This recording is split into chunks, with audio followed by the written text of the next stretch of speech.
প্রতি বছর ন্যায় এবছরও আনন্দ ঘন পরিবেশে শিক্ষক, শিক্ষার্থী, কর্মকর্তা ও কর্মচারীদের অংশগ্রহণে উদযাপিত হচ্ছে হিন্দু সম্প্রদায়ের অন্যতম ধর্মীয় উৎসব সরস্বতী পূজা। এবার একই সাথে ৩০টি মণ্ডপে পূজা উদযাপন করা হচ্ছে।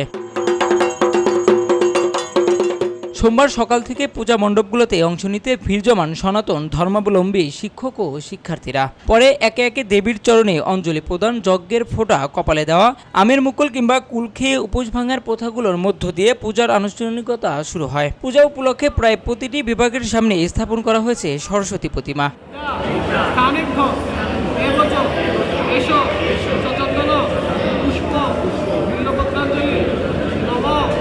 সকল শিক্ষার্থী এবং শিক্ষকের সহযোগিতায় হচ্ছে যে পূজা প্রতিবারে আয়োজিত হয় এবং সবাই উপস্থিত থাকে এবং পূজার কাজ করে সবাই মিলেই আমরা হচ্ছে যে এই প্রোগ্রামটি উদযাপন করে থাকি। এবারও আশা করছি হচ্ছে যে আমাদের পূজা খুবই ভালো এবং উৎসবমুখর পরিবেশে হচ্ছে যে আমরা পালন করতে পারছি। সরস্বতী পূজা উপলক্ষে ভোর ৫টায় প্রতিমা স্থাপন, সকাল ৮টায় পূজারম্ভ ও সকাল ৯টায় পুষ্পাঞ্জলি অর্পণ করা হয়েছে এবং দুপুর ১২টা থেকে প্রসাদ বিতরণও শুরু হয়।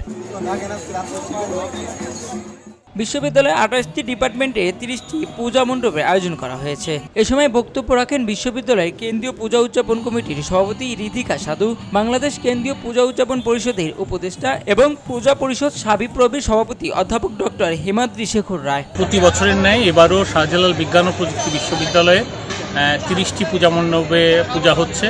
আমাদের ২৮টা ডিপার্টমেন্ট এবং শ্রীকৃষ্ণ চৈতন্য সাংস্কৃতিক সংঘ এবং সনাতন বিদ্যার্থী সংসদ এবং এমপ্লয়িবৃন্দ সব মিলিয়ে ৩০টি পূজা মণ্ডপে পূজা অনুষ্ঠিত হচ্ছে খুব সুন্দর পরিবেশে।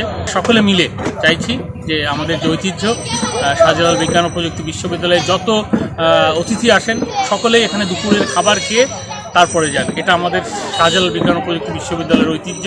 বিশ্ববিদ্যালয়ের ঐতিহ্যের ধারাবাহিকতায় এবারও আমাদের বিশ্ববিদ্যালয়ে সরস্বতী পূজার আয়োজন করা হয়েছে বসন্ত পঞ্চমীতে। তো সকাল থেকেই একটা উৎসবমুখর পরিবেশ বিরাজ করছে আমাদের ক্যাম্পাসে।